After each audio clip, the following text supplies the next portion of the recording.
नंदुरबार जिल्ह्यासह संपूर्ण उत्तर महाराष्ट्राला हादरवून सोडणारं व्हायरल ऑडिओ क्लिप प्रकरण सध्या भाजप आणि भाजप बाहेर चर्चेचा विषय बनलेला आहे। या व्हायरल क्लिपमुळे नंदुरबार जिल्ह्यात भाजपतील अंतर्गत वाद पुन्हा एकदा चव्हाट्यावर आलेला आहे। एका नेत्यामुळे भाजपचं वर्क कल्चर जगासमोर आणलेलं आहे। यामध्ये भाजपसोबतच बाहेरचे नेते कार्यकर्ते देखील होरपळले जात आहेत। नेमकं हे प्रकरण काय आहे बघूया सविस्तर। डॉक्टर गावितने आपल्याला विचारलं नाही, आपल्याला साधा फोन बी केला नाही। याने होतं का?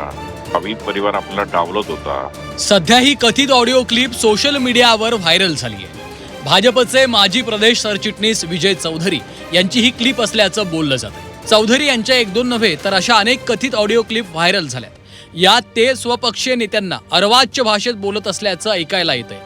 या ऑडिओ क्लिपमध्ये माजी खासदार डॉक्टर हिना गावित आणि आमदार डॉक्टर विजयकुमार गावित यांच्याविषयी आक्षेपार्ह वक्तव्य केल्याचा आरोप करण्यात आलाय असं बोललं जात आहे।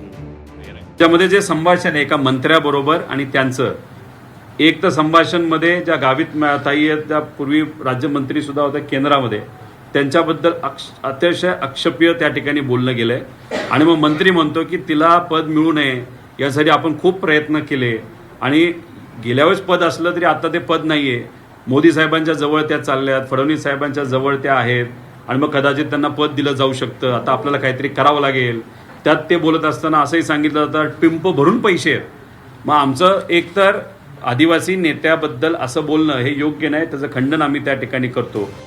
या प्रकरणात विजय चौधरी यांच्या विरोधात विनयभंग आणि अॅट्रॉसिटीचा गुन्हा दाखल करण्यात आला असून भाजपमधील पदाधिकारी, नगरसेवक आणि कार्यकर्त्यांनी त्यांच्या तत्काळ हकालपट्टीची मागणी केली आहे। याबाबत जिल्हा पोलीस अधीक्षकांना निवेदन देऊन कडक कारवाई करण्याची मागणी केली।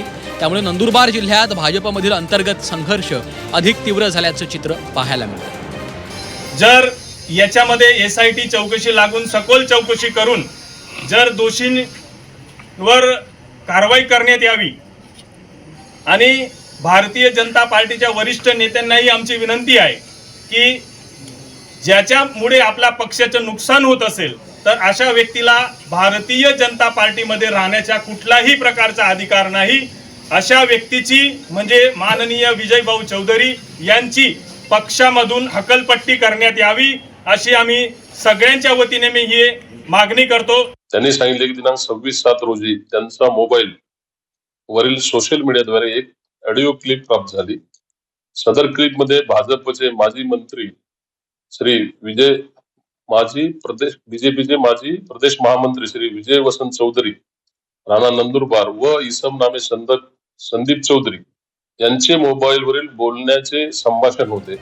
विजय चौधरी हे महसूल मंत्री चंद्रशेखर बावनकुळे यांचे निकटवर्तीय मानले जातात। त्यामुळे भाजपमध्ये त्यांचा प्रवास झपाट्याने झाल्याचंही बोललं जात आहे। चौधरी यांच्या या ऑडिओ क्लिप्स विरोधक आनंदानं शेअर करतायत। यात दिग्गज नेत्यांचाही समावेश आहे।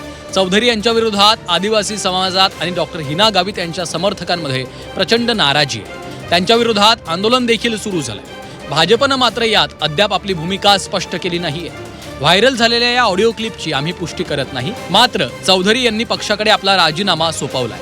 असं आहे की माझ्या काही राजकीय विरोधकांनी षड्यंत्र करून AI तंत्रज्ञानाचा वापर करून मार्प करून काही ऑडिओ क्लिप या ठिकाणी प्रसारित केलेले आहेत। याच्याशी माझा संबंध नाही आणि अशा प्रकारचा बनावट क्लिप व्हायरल करून ते एका प्रकारे नंदुरबार शहरातलं वातावरण दूषित करण्याचं काम करीत आहेत। चौधरी यांच्या माध्यमातून भाजपच्या पार्टी विथ डिफरन्सची पोलखोल झाल्याचा आरोप करत विरोधक भाजपच्या नव्या कार्यकर्त्यांचा खरा चेहरा समोर आल्याचं बोलतायत। चौधरी यांच्या या कथित ऑडिओ क्लिपमुळे भाजपच्या प्रतिमेला धक्का बसला। हे डॅमेज कंट्रोल पक्ष कसं करेल हे येणाऱ्या दिवसात समोर येईल। तोपर्यंत अजून कुणाकुणाच्या क्लिप्स व्हायरल होतात याचीच सध्या उत्तर महाराष्ट्रात चर्चा रंगली आहे।